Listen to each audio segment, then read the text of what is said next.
Salut à tous, bienvenue sur la chaîne. Aujourd'hui, on plonge dans un sujet hyper important, mais souvent laissé dans l'ombre. Que se passe-t-il quand le pénis ne durcit pas dans les moments intimes? Oui, c'est un sujet sensible, mais on va en parler franchement, parce que c'est bien plus courant que vous ne le pensez. Et il n'y a absolument pas de quoi avoir honte.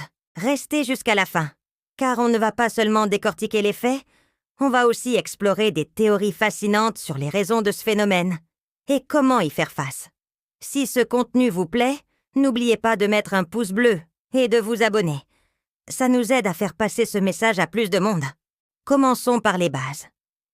En vieillissant, les hommes constatent parfois que les érections, si solides dans la vingtaine ou la trentaine, commencent à, disons, s'estomper. C'est comme les cheveux qui grisonnent ou les articulations qui craquent. C'est juste une partie des changements du corps. Des études montrent que la dysfonction érectile, ou DE, touche environ 30% des hommes de plus de 40 ans, et ce pourcentage augmente avec l'âge. Mais voici le plus intéressant.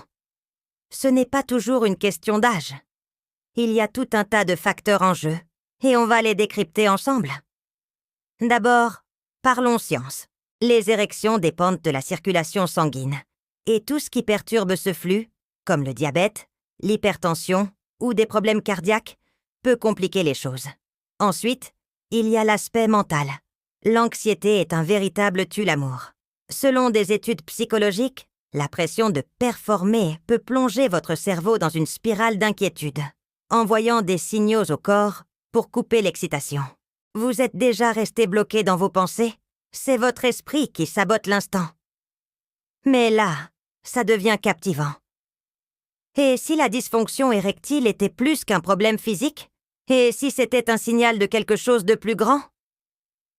Certains pensent que ça pourrait être un appel de votre corps à vérifier votre santé globale. Est-ce le stress, un mode de vie malsain, ou même une maladie non diagnostiquée? Des autres vont plus loin et suggèrent que la DE pourrait être liée à une déconnexion émotionnelle dans la relation. Réfléchissez-y. Si vous ne vous sentez pas vraiment proche de votre partenaire, peut-être que votre corps le reflète. C'est une théorie un peu folle, mais ça pousse à se demander. Quelle part est physique et quelle part est émotionnelle? Passons maintenant aux solutions, parce que ce n'est pas une impasse. Un conseil clé. Laissez tomber la pression. L'intimité, ce n'est pas seulement la pénétration.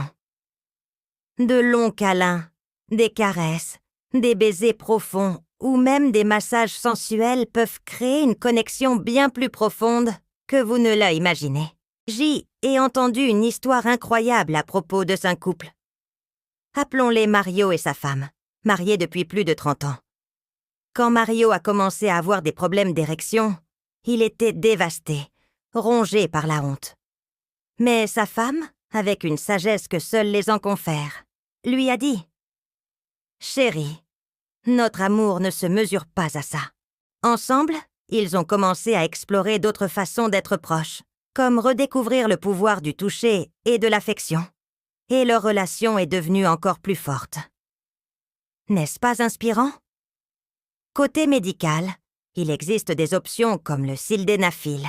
Oui, le fameux Viagra, qui peut aider certains hommes. Mais attention, ne vous précipitez pas sur les pilules sans consulter un médecin.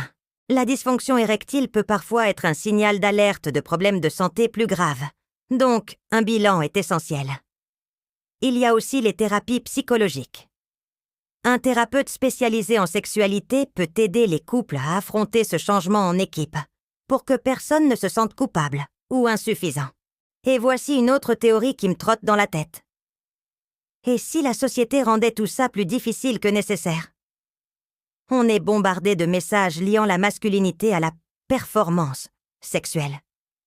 Films, publicités, réseaux sociaux. Tout semble dire qu'un vrai homme est toujours prêt. Et si la dysfonction érectile était une opportunité pour remettre en question ses idées et redéfinir ce que signifie, intimité?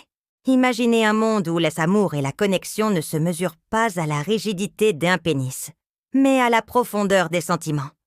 Ça ne serait pas libérateur? Le mode de vie joue aussi un rôle énorme. Faire de l'exercice régulièrement, adopter une alimentation équilibrée et réduire l'alcool ou le tabac peuvent améliorer votre santé sexuelle. Un cœur en bonne santé est crucial pour une bonne circulation sanguine, et c'est fondamental pour les érections. Et un petit fait surprenant, saviez-vous que les exercices de Kegel ne sont pas réservés aux femmes? Renforcer le plancher pelvien peut aider les hommes à améliorer leurs érections. Qui l'eût cru? Un autre point essentiel, c'est la communication.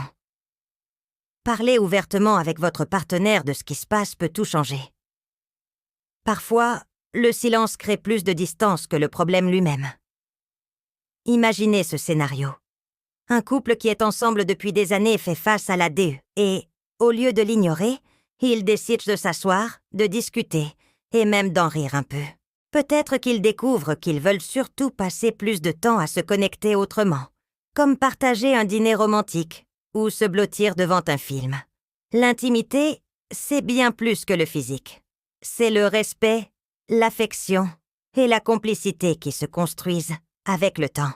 Alors, quel est le message final? Si vous ou votre partenaire faites face à la dysfonction érectile, ne le voyez pas comme un échec. C'est une chance de réinventer votre relation, d'explorer de nouvelles façons d'être ensemble.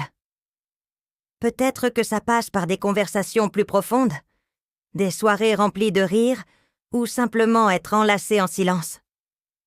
Le sexe est une expression de l'amour, mais ce n'est pas la seule. Et maintenant, je veux votre avis. Qu'est-ce qui cause la dysfonction érectile? Selon vous, est-ce purement biologique? Ou y a-t-il une dimension émotionnelle ou sociale qu'on néglige? Laissez vos idées dans les commentaires, ça va chauffer. Merci de m'avoir accompagné dans cette vidéo. Si ça vous a plu, mettez un pouce bleu, partagez avec quelqu'un qui a besoin d'entendre ça, et abonnez-vous pour plus de discussions franches comme celle-ci. À la prochaine!